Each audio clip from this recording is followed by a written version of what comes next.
What if the ground beneath your feet could kill you? Not tomorrow, not in some faraway land, but today, in America. What if an entire town disappeared not from war, disease, or economic collapse, but because of a fire burning beneath its streets? This isn't fiction. It's not a horror story from Stephen King, although he was inspired by it. It's the true, terrifying fate of Centralia, Pennsylvania, a real town swallowed by fire, forgotten by time, and still burning. Centralia wasn't always a ghost town. Long before it became a cautionary tale, it was alive, loud, busy, proud. This small town in Pennsylvania was born in the mid-1800s, right on top of one of the richest anthracite coal deposits in the world. That black gold put Centralia on the map. It fueled homes, factories, and even wars. Miners came from Ireland, Italy, Ukraine, entire families planting roots around the deep shafts that carved through the earth. By the early 20th century, Centralia was the image of small-town America. It had schools echoing with laughter, church bells ringing every Sunday, diners buzzing with gossip, and bars filled with coal-dusted workers unwinding after long shifts underground. It was tight-knit and proud. Everyone knew everyone. But while life above ground looked charming and idyllic, something dangerous was lurking beneath.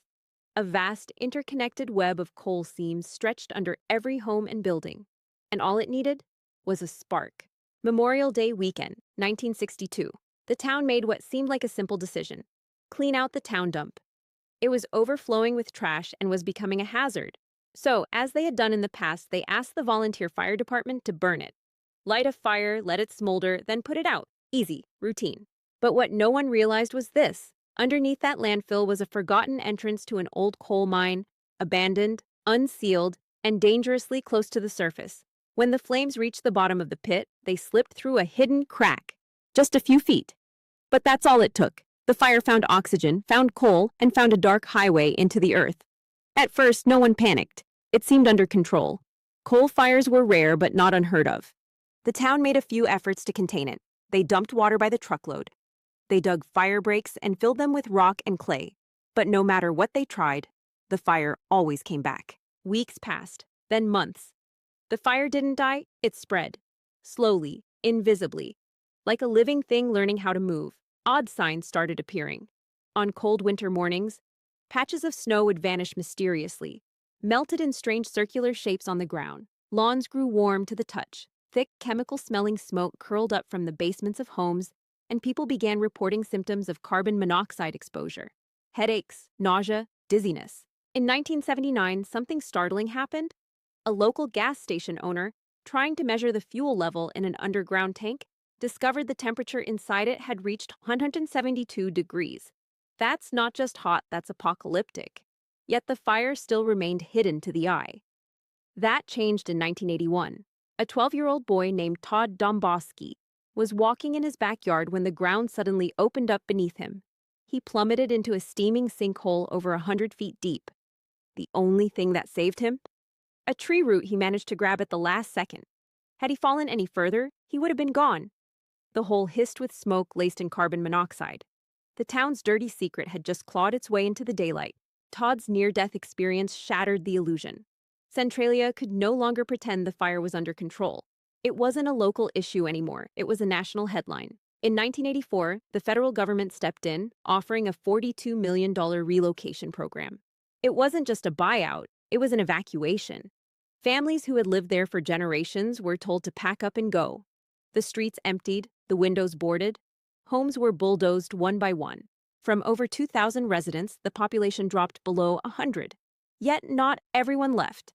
A few residents refused to abandon their homes, insisting the danger was overblown. They stayed behind, becoming the last stubborn citizens of a vanishing town. But the fire kept creeping. Year after year, it advanced beneath the ground, swallowing streets and lots in silence. In 1992, the Pennsylvania government had enough. They used eminent domain to seize what remained.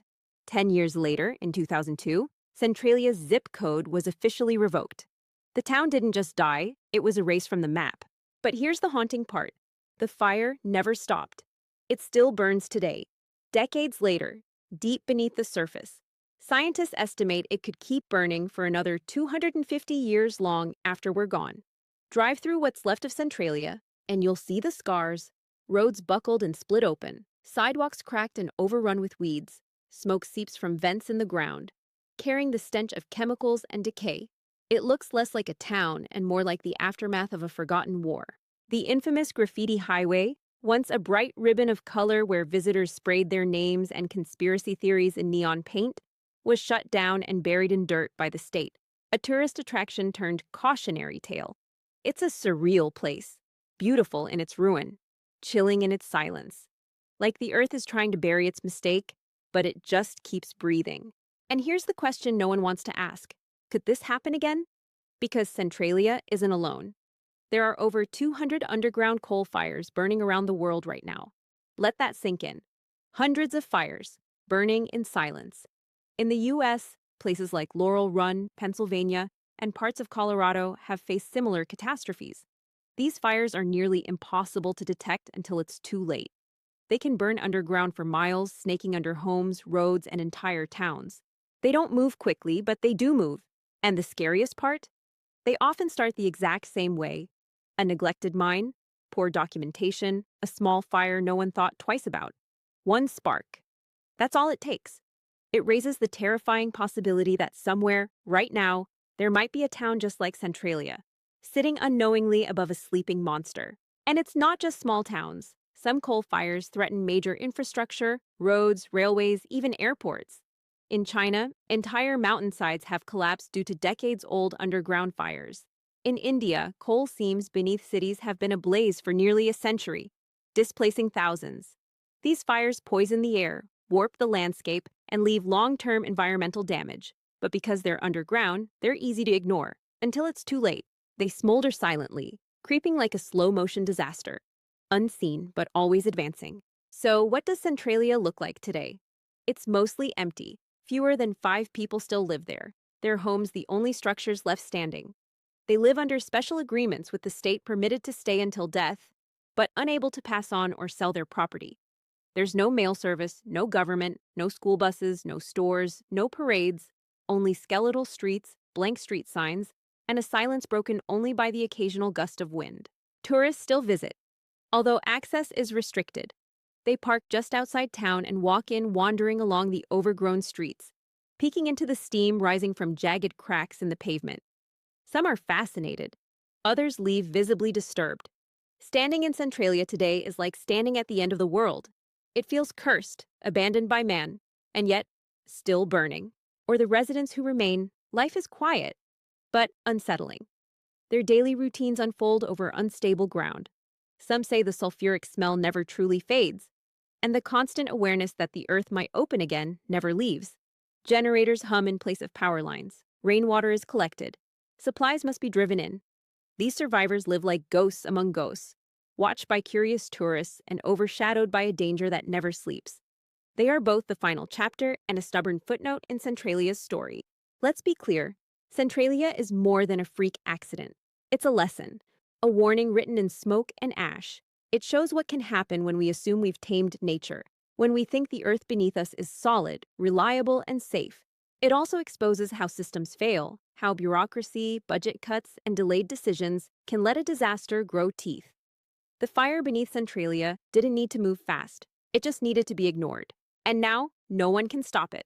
No one knows exactly where it is, no one watches it, but it's there breathing, shifting, quietly consuming the ground below. It reminds us that some monsters don't live in shadows, they live beneath our feet. So next time you take a step down a quiet road or walk across your backyard, ask yourself, how deep does the ground go? And what secrets is it hiding? Like this story? Let us know in the comments, and tell us what strange history we should cover next. Don't forget to like and subscribe so you never miss a journey into the eerie, the forgotten, and the just plain bizarre.